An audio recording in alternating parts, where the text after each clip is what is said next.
ketika kita sudah mengerti betul dan kita percaya kepada Yesus Kristus, kita harus ambil langkah untuk dibaptis.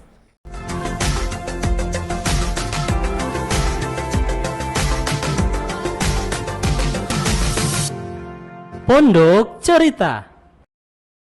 Shalom sahabat cerita dimanapun Anda berada. Senang sekali saya Geri Gerardo boleh kembali hadir di hadapan Anda. Dan malam hari ini kita kedatangan tamu yang istimewa, Bapak Ferdinand Tumbel. Halo Pak Tumbel, selamat malam. Halo, selamat malam. Oke, luar biasa sekali Bapak boleh hadir di sini.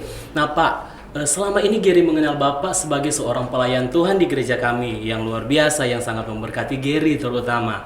Nah Pak Tumbel, boleh enggak Geri tahu sudah berapa lama sih Bapak Tumbel terlibat di dalam pelayanan? Saya membantu pelayanan di tempat ini sudah dari tahun 2008. Jadi kira-kira saya sudah sekitar 13 atau 14 tahun pelayanan di tempat ini. 13 sampai 14 tahun. Ya luar biasa ya, sudah tergolong lama tentunya. Ya. Oke, Bapak terlibat dalam pelayanan apa sih Pak kalau boleh tahu? Saya di tempat ini dipercayakan sebagai koordinator sel grup, juga koordinator sel pria, dan juga sebagai pendamping gembala di tempat ini. Sebagai pendamping gembala, ya berarti Bapak terpanggil di sini, sudah mulai pelayanan dan akhirnya sekarang sudah tergabung sebagai koordinator sel group ya. Berarti sudah banyak hal yang membaur dengan jemaat tentunya dan memberkati. Nah senang sekali juga. Nah Pak Tumbel, pada malam hari ini kita akan berbicara tentang sesuatu yang istimewa. Nah sebagai seorang pelayan Tuhan, Geri nih butuh apa sih? Butuh masukan, butuh pencerahan istilahnya dari seorang Pak Ferdinand Tumbel tentang baptisan nih Pak. Nah Pak, sebenarnya apa sih itu baptisan? Kalau baptisan itu sebenarnya dalam bahasa Yunani dikatakan sebagai baptiso, yang artinya itu menenggelamkan atau dicelupkan. Menenggelamkan atau dicelupkan. Oke, nah Pak Tumbel, mengapa kita itu harus dibaptis sebagai orang percaya kepada Tuhan? Sebagai orang percaya kepada Tuhan tentunya kita harus dibaptis, karena kalau kita baca di dalam Matius 3, Tuhan Yesus saja dibaptis. Oh, Tuhan Yesus saja dibaptis. Jadi berarti sebagai seorang pengikut Kristus kita harus dibaptis. Apakah hanya karena Tuhan Yesus dibaptis lalu kita harus ikut dibaptis, atau ada makna yang lebih dalam tentang baptisan itu sendiri sehingga kita harus dibaptis? Gimana itu?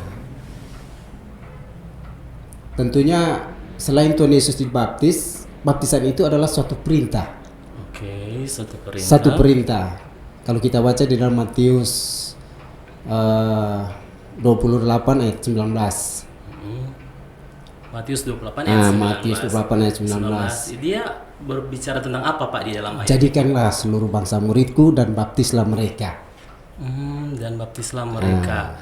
Oke, nah jadi berarti kita harus dibaptis karena perintah dari Tuhan Yesus untuk kita semua ikut dalam baptisan. Oke, nah Pak Tumbel, kalau dalam hal kerohanian nih, apakah itu memang berpengaruh dalam roh kita atau dalam kerohanian kita, atau ada istilah kalau belum baptis itu berarti belum selamat, atau bagaimana Pak Tumbel? Coba Bapak Tumbel bisa uraikan kepada kita pada malam hari ini makna terdalam dari baptisan itu sendiri. Jadi kalau makna dari baptisan, yang pertama itu kita harus tahu bahwa ketika kita dibaptis, berarti kita mendeklarasikan bahwa kita sudah menjadi anak Allah. Oke. Jadi ketika kita dibaptis, kita mendeklarasikan kita sebagai anak Allah. Sebagai anak Allah. Nah, ada yang bilang kalau baptisan itu melambangkan kematian dan kebangkitan dari Tuhan Yesus. Itu gimana? Nah, Bapak bisa jelaskan, karena ini pun menjadi pertanyaan Giri. Gimana sih? Baptisan kan berhubungan dengan air, tapi kenapa baptisan itu melambangkan kematian dan kebangkitan Kristus? Nah, oke, Bapak jelaskan. Ketika kita dibaptis, berarti kita melepaskan dosa asal mula kita. Melepaskan Berarti dikuburkan bersama kematian Kristus. Oke, berarti pada saat kita masuk ke air itu diibaratkan kita itu menguburkan dosa-dosa yang lama kita. Nah, iya, Kak. Oke, luar biasa sekali. Lanjut Pak, gimana lagi Pak? Kalau kebangkitan itu gimana Pak? Berbicara. Kebangkitan itu ketika kita dibaptis, kita dibangkitkan juga bersama-sama dengan Kristus. Oke, jadi selain perintah dari Tuhan Yesus sendiri berarti ada makna kebangkitan dan kematian dan kebangkitan seperti yang dialami oleh Tuhan Yesus ya. Berarti secara tersirat kita seperti hidup baru dong Pak, karena mati dan bangkit bersama seperti yang Tuhan Yesus alami. Iya, iya. Bisa digambarkan seperti itu. Ya Pak. Iya, iya. Oke, nah Pak, ini semakin seru nih. Gary senang sekali Bapak hadir di sini. Pertanyaan selanjutnya yang sering beredar waktu Gary masih remaja, apakah baptisan itu menyelamatkan atau gimana Pak atau tidak? Jadi kalau berbicara tentang keselamatan, itu berbicara tentang iman. Tentang iman. Itu berbicara tentang iman. Jadi kalau berbicara tentang iman, kalau kita lihat di Efesus 2 ayat 8, di situ dikatakan karena kasih karunia kamu diselamatkan oleh iman, Karena bukan kasih karena karunia. usahamu, ya kan? Jadi itu berbicara tentang iman. Tetapi pertanyaan dari Gary, apakah baptisan itu menyelamatkan? Saya bisa berkata baptisan itu tidak menyelamatkan. Oke. Kenapa itu Pak? Bisa Gary tahu? Karena baptisan itu hanya sebagai lambang pertobatan. Hanya sebagai lambang pertobatan. Jadi untuk keselamatan itu tentang iman kita. Jadi Oke. kalau kita percaya kepada Yesus, berarti kita diselamatkan. Contoh seperti yang sering kita dengar, orang yang disalib di sebelah Kristus. Iya, orang yang disalib sebelah Kristus. Gimana itu Pak? Karena memang orang di sebelah yang di sebelahnya Yesus ketika disalib itu memang belum dibaptis ya, tapi Yesus sendiri menjanjikan selamat. Jadi karena itu ya Pak, baptisan itu hanya sebagai sakramen saja ketika orang mulai percaya Yesus ya. Iya. Oke, nah Pak, berarti tetapi pertanyaan Gary selanjutnya, orang Kristen itu wajib enggak Pak? Ketika sudah percaya Yesus harus dibaptis. Kalau orang Kristen itu walaupun baptisan tidak menjamin yang saya katakan tadi, baptisan tidak menjamin keselamatan, tetapi sebagai orang Kristen itu harus wajib dibaptis karena itu salah satu perintah. Oke. Karena itu salah satu perintah dari Tuhan Yesus. Jadi wajib dibaptis ya Pak. Dibaptis.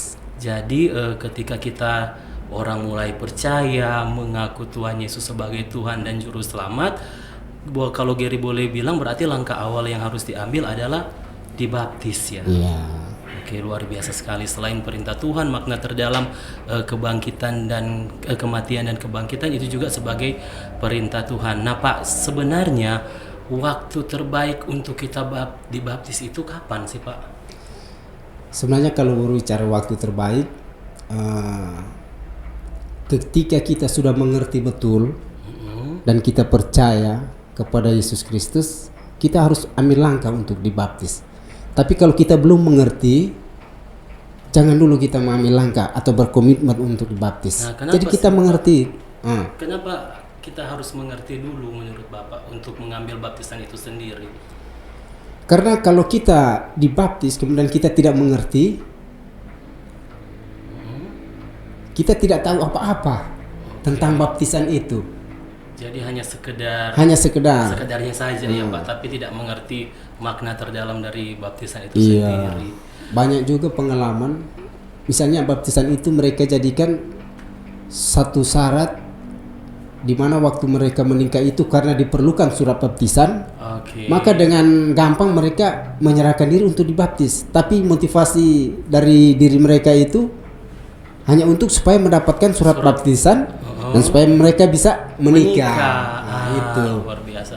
Berarti ada juga remaja-remaja yang saya tahu ikut baptisan hanya karena tapi tamang semua baptis. Daripada kita sendiri lebih baik kita ikut baptis, atau sama yang Bapak bilang tadi, ketika karena ingin menikah saja dibutuhkan syarat surat baptisan akhirnya dibaptis. Jadi seperti itu sebenarnya kurang baik ya Pak, kurang betul. Karena tidak sesuai dengan keinginan hati kita ya pasti. Iya. Jadi Pak, kalau waktu terbaik nih Pak untuk kita menerima baptisan itu sebenarnya kapan sih Pak? Jadi waktu terbaik itu di waktu bagaimana kita sudah mengerti betul. Saya katakan tadi sudah mengerti betul, percaya kepada Yesus sebagai Tuhan dan Juru Selamat, maka kita bisa atau berkomitmen untuk memberikan diri dibaptis. Ketika kita sudah percaya, sudah yakin. Nah Pak, konsekuensinya sih Pak kalau ada orang, menurut pandangan Bapak ya saya tanya, kalau ada orang yang baptis saja tapi tidak berdasarkan komitmen dalam hati, hanya ikut-ikutan, itu gimana sih Pak menurut Bapak? Apakah dampak kedepannya kurang baik atau jalan saja? Yang penting kita sudah dibaptis, ketika ikut Tuhan kita berjalan saja seperti biasa. Gimana sih menurut Bapak? Kalau hanya baptis sekedar ikut-ikutan? Ya kalau menurut saya baptis hanya ikut-ikutan lebih baik jangan dibaptis. Karena kalau kita sudah dibaptis kita sudah mempunyai tanggung jawab. Oke, tanggung jawab. Tanggung jawab iman. Tanggung jawab iman. Iya. Oke, nah berbicara tanggung jawab, ini kan Bapak sudah sentil tanggung jawab. Ketika orang belum dibaptis dan ketika orang sudah dibaptis, tanggung jawab apa yang harus dipegang oleh orang itu nih Pak? Kalau orang yang sudah dibaptis, dia mempunyai tanggung jawab yang melakukan sesuai dengan kehidupan firman Tuhan. Dia bisa menjadi saksi Kristus. Menjadi saksi Kristus. Menjadi saksi Kristus. Contohnya seperti apa Pak? Kalau kita boleh tahu, saksi Kristus di antara kita itu bagaimana Pak? Misalnya kita menyampaikan kabar baik kepada mereka, memperkenalkan Kristus kepada mereka yang belum mengenal Kristus. Yang belum mengenal. Berarti tanggung jawab kita ketika kita sudah dibaptis adalah kita juga memperkenalkan siapa itu Yesus kepada orang-orang yang ada di sekitar kita. Oke, luar biasa sekali. Berarti baptisan itu bukan sekedar main-main ya Pak. Ada makna terdalam dari baptisan itu sendiri. Nah Pak, kalau kita melihat di luar sana banyak sekali orang yang rindu untuk dibaptis. Sebenarnya kan tidak mengenal usia, tidak mengenal tidak mengenal kapan waktunya kita dibaptis, yang penting kita sudah mengerti. Nah Pak, pertanyaannya juga seperti ini. Kalau orang rindu untuk dibaptis, sebenarnya langkah awal yang harus diambil itu apa Pak? Jadi kalau kita rindu dibaptis, langkah awal yang kita harus ambil, kalau kita bergereja, kita harus mengikuti aturan gereja. Aturan gereja yang ada. Misalnya kalau kita mau dibaptis, berarti kita harus mengikuti katekisasi yang diberikan oleh gereja. Mengikuti katekisasi. Ya, kalau di katekisasi apa sih Pak yang kita dapat? Supaya kalau ada sahabat pondok cerita yang mendengar, yang ingin pun dibaptis sesuai, maksudnya kalau di gereja kita kan katekisasi, kita tidak tahu di gereja lain. Nah kalau katekisasi itu berbicara tentang apa sih Pak? Sebenarnya kalau definisi dari katekisasi itu di mana di masa orang itu belum dibaptis. Tapi ketika dia mengikuti katekisasi, berarti kita dari gembala atau pelampai yang dipercayakan di gereja situ akan memberikan bimbingan kepada orang-orang yang belum dibaptis ini melalui katekisasi. Diberikan bimbingan. Oke, nah Bapak bisa share salah satu bimbingan mungkin yang diajarkan ketika mengikuti katekisasi itu apa sih Pak? Misalnya kita memberikan satu pengajaran tentang firman Tuhan sesuai dengan Alkitab, atau membicarakan tentang iman kita kepada Kristus. Bagaimana itu adalah memberikan satu katekisasi kepada orang yang belum dibaptis. Ketika belum dibaptis. Oke. Nah Pak, bagaimana kalau ada pandangan yang bilang seperti ini? Nggak usahlah kita dibaptis. Yang penting kita percaya saja kepada Tuhan, kita beriman saja kepada Tuhan, maka semuanya akan berjalan biasa saja, tidak perlu dibaptis. Gimana Pak kalau ada pandangan seperti itu? Kalau kita memiliki pandangan seperti itu, memang betul iman yang menyelamatkan kita. Iya, soalnya kan ada pro kontra. Tadi kan Bapak bilang, oh orang yang di samping salib saja Tuhan Yesus tidak dibaptis bisa selamat. Nah, kalau kita berarti ketika kita percaya Tuhan, walaupun kita sudah berpuluh-puluh tahun jadi jemaat, nggak usahlah dibaptis. sudah percaya Tuhan kan. Nah, gimana itu Pak pandangan seperti itu? Jadi menurut pandangan saya, walaupun iman sebagai jaminan kita untuk selamat, tapi baptisan ini sangat penting. Ini sangat penting karena apa? Yang pertama saya katakan tadi, ini adalah salah satu perintah. Salah satu perintah. Dan kita harus meneladani juga Kristus. Jadi ketika kita dibaptis, kita bertobat, kita percaya sungguh-sungguh pada Yesus, ya kita diselamatkan. Oke, berarti itu langkah-langkah yang harus diambil sebagai orang percaya. Nah, tadi kan Bapak bilang sebagai orang percaya kita harus dibaptis karena perintah Yesus. Perintah dari firman Tuhan itu sendiri baru melambangkan kematian dan kebangkitan Tuhan Yesus. Nah, pertanyaannya, Pak, kenapa Yesus itu harus dibaptis sedangkan Dia Tuhan itu sendiri? Yesus itu dibaptis, kalau kita lihat tadi di Matius, saya katakan di Matius 3 ayat berapa situ, 16 mungkin, dia dibaptis karena untuk menggenapi kehendak Allah. Oke, menggenapi kehendak Allah. Kemudian maksudnya kehendak Allah itu seperti apa, Pak? Apakah Allah memang memerintah keinginan Allah Yesus itu dibaptis atau seperti apa, Pak? Itu Yesus untuk menggenapi kehendak Allah. Dan selain itu juga Tuhan Yesus menyamakan diri sebagai manusia. Ada jadi mempunyai solidaritas untuk menyamakan diri seperti manusia. Jadi dia bisa merasakan hal-hal apa yang manusia rasakan. Tetapi yang membedakan Tuhan Yesus dengan kita, Tuhan Yesus tidak berdosa kemudian dibaptis, tetapi kita berdosa. Luar biasa. Berarti indah sekali ya Pak. Berarti Yesus itu mendeladani kita supaya kita ikut seperti Dia dibaptis untuk menggenapi kehendak Bapa. Sekalipun sebagai catatan Yesus itu tidak berdosa. Tidak berdosa. Tapi kita sebagai orang berdosa itu memang harus dibaptis. Oke, luar biasa sekali. Nah Pak, kalau berbicara tentang baptisan, sebenarnya kan kita tidak mengenal denominasi gereja, tapi memang baptisan itu secara universal harus dilakukan. Nah, oke Om Nan, sungguh luar biasa materi kita pada hari ini, jawaban-jawaban yang Om Nan berikan. Nah, Om Nan, saya ingin bertanya, apakah orang yang sudah dibaptis dan belum dibaptis itu berbeda kadar kerohaniannya? Bagaimana menurut pandangan dari Om Nan sendiri?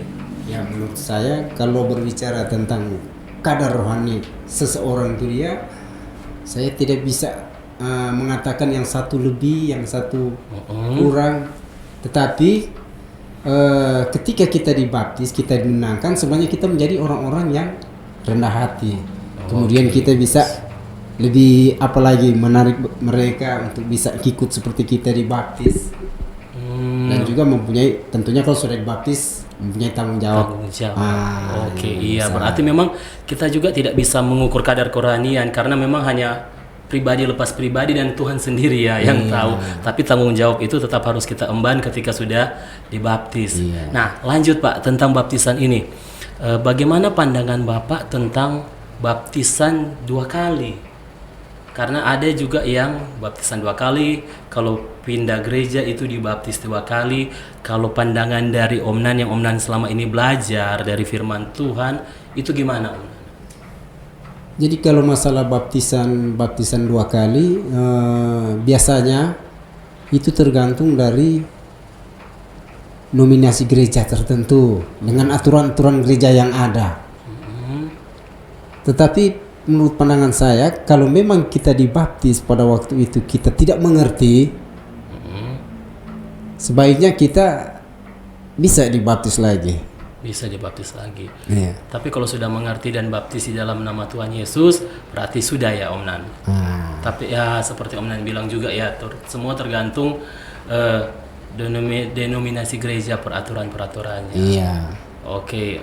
Nah Om Nan, kan tadi sudah banyak yang kita bicarakan mengenai baptisan dari awal sampai akhir, dari apa itu baptisan sampai baptisan 2 kali bisa atau enggak. Nah, kesimpulannya dari pembicaraan kita pada malam hari ini apa Om Nan kepada sahabat cerita yang ingin Om Nan sampaikan? Kesimpulannya. Jadi yang bisa kita tarik kesimpulan malam hari ini tentang baptisan, karena sesuai dengan pertanyaan-pertanyaan yang ada, saya mengatakan bahwa baptisan itu tidak menjamin keselamatan. Tetapi yang saya bisa sampaikan bahwa kita sebagai orang Kristen, jangan kita mengabaikan baptisan itu, karena itu sangat penting. Walaupun saya katakan tadi tidak menyelamatkan, tetapi baptisan itu wajib kita lakukan, karena itu adalah salah satu perintah dari Allah melalui Yesus Kristus. Oke, luar biasa. Nah, jadi sahabat cerita, bagi sahabat cerita yang belum dibaptis, harapannya ketika mendengar sharing pada hari ini, dibukakan pikirannya, dibukakan hatinya untuk segera mengikuti baptisan, tapi harus siap terlebih dahulu tentunya ya, harus mengerti. Nah, Om Nan, luar biasa pada hari ini Om Nan sudah bisa datang, dan saya juga diberkati oleh kesaksian atau materi yang diberikan Om Nan pada hari ini, dan lancar-lancar pelayanannya. Sehat-sehat buat Om Nan, sehat-sehat juga buat keluarga, anak-anak dan cucu. Oke, terima kasih Om Nan sudah hadir di sini. Tuhan Yesus memberkati. Oke, dan sahabat cerita, sekianlah podcast kita pada hari ini. Harapannya boleh memberkati sahabat cerita yang ada di rumah, yang ada dimanapun saja berada. Bagi sahabat cerita yang ingin didoakan atau ada permohonan doa, segera hubungi nomor yang ada di bawah ini. Dan akhirnya saya Gary Gerardo pamit dari hadapan Anda. Sampai jumpa di podcast selanjutnya. Terima kasih.